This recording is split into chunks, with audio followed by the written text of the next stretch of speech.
Hey guys, welcome on in. Kyrios here, and today I'm going to show you how to get the Nano protective suit. Now this is a pretty straightforward side quest, but one you definitely need to do, and it will not show up until you finish the main story. So if you're coming here and you haven't finished the main story, you might as well do that first. I'm not really going to do any spoilers, but you are going to need it. So without further ado, let's go ahead and kick it off. I'll show you how to get it, and you'll be off to the races.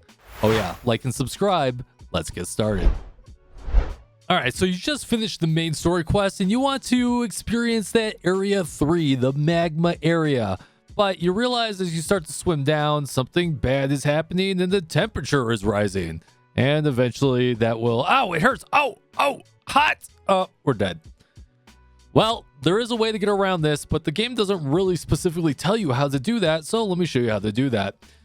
Now, the first thing you're going to want to do is you're going to want to go back to the main city. You're going to want to head underground, and then you're going to want to go to the southwest corridor, or until you find the NPCs named Cole and Aki. Now, you're going to talk to Cole, and Cole's going to start off the quest, but Cole's going to be like, I'm super busy. I can't do this. Blah, blah, blah, blah. So you're going to go over to Aki, and Aki's going to be like, I'm an apprentice. I need help. This is going to be great. So she's going to help you out. Go ahead and accept that quest, and that quest is going to require you to go get 3 different sets of items. Now, they don't really quite tell you where to get them. Well, they do tell you where to get one of them, but they essentially want you to go get a ambergris from a umbral whale, some high-spec sensors, you need 20 of them, and some resilient film. Some of these are easier to get than others, so let's go ahead and start with the umbral whale. Now, you're going to want to position yourself in the right spot, so you can find it here at this circle, and here at this circle, and here at this circle. They kind of swim around and go wherever they want, so you kind of have to find it. But once you spot one, this is kind of what they look like. They are these big, giant whales, and I kid you not, all you have to do is effectively swim behind it and follow it, and follow it, and follow it some more. Yep, we are still following it. Are we there yet? Are we there yet? And then eventually it will poop out that item that you do need.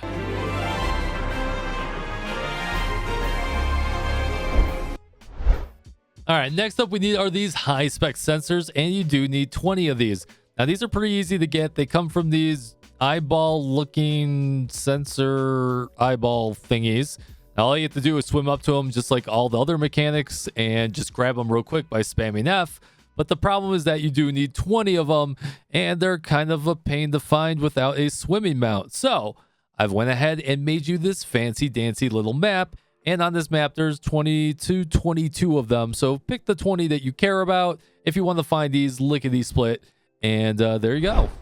All right, for the resilient film, sorry about the flash bomb here. It does come from a mechanic that does require you to get a red nucleus from our red nucleus video. So we're just going to pretty much copy homework and reuse that same footage. First up on the list, we have Jellyfish Cave, which is roughly about where I'm at on this map. All right, Jellyfish Cave requires you to do a mechanic, so we're going to talk about that in a little bit of detail. So once you swim down into this cave, you'll see that there's no lights on anywhere, and you can barely see anything. Now, there are 4 jellyfish around the outside perimeter of the center, whatever you want to call it.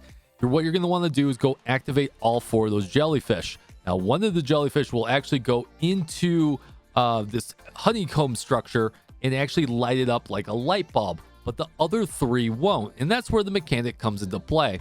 So looking at the image that you have on screen, I've labeled the 3 jellyfish in the order they are if you are on top of the one that's lit up. So you have 1, 2, and 3. Now you want to get them into their own honeycomb area as well, and they always move counterclockwise. So I've labeled the jellyfish 1, 2, and 3, and I've labeled their homes on where they want to go as 1, 2, and 3. So you want to put 1 into 1. You want to put 3 into 2, and you want to put 2 into 3. Very confusing, but let me show you how this works real quick. So the way that you're going to do this, you're going to hit the first one that we labeled as number 1, and then you're going to go position yourself to number 3, and you're going to play a little bit of the waiting game.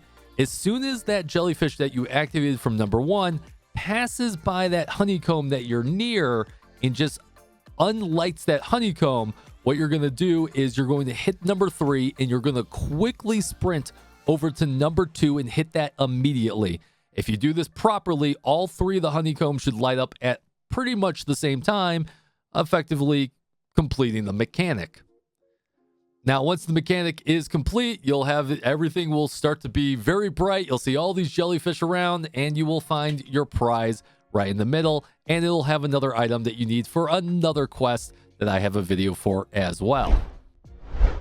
All right, with all the items in hand, you're going to want to go give those materials to Aki. So go ahead and head back to Aki. She's going to try and retrofit that nano protective suit on you and realize, oh man, dude, we need another item. Great. That's just absolutely wonderful. Now, this last item does come from Scylla, which is a world boss. Now, I went and tried and sold this world boss in the test server, and unfortunately, I'm not strong enough to take that down by myself. But make sure you get with a group. When you do the boss, all you got to do is force open the chest. It will give you the item that you need for the quest line, so you do not need to use a cipher to get this. And then once you have it, go ahead and head back to Aki, and she will give you the nano protective suit. And now you're off to the races. Go ahead and swim in the magma area to your heart's content. Well, I hope that video helped you out. If you are still here, hit that like and subscribe once again, and come join us on our twitch.tv channel where we're playing Tower of Fantasy and a bunch of other gacha games that are coming out, especially soon. I do appreciate you. Take it easy, and I'll see you out there. Fist bump from me to you.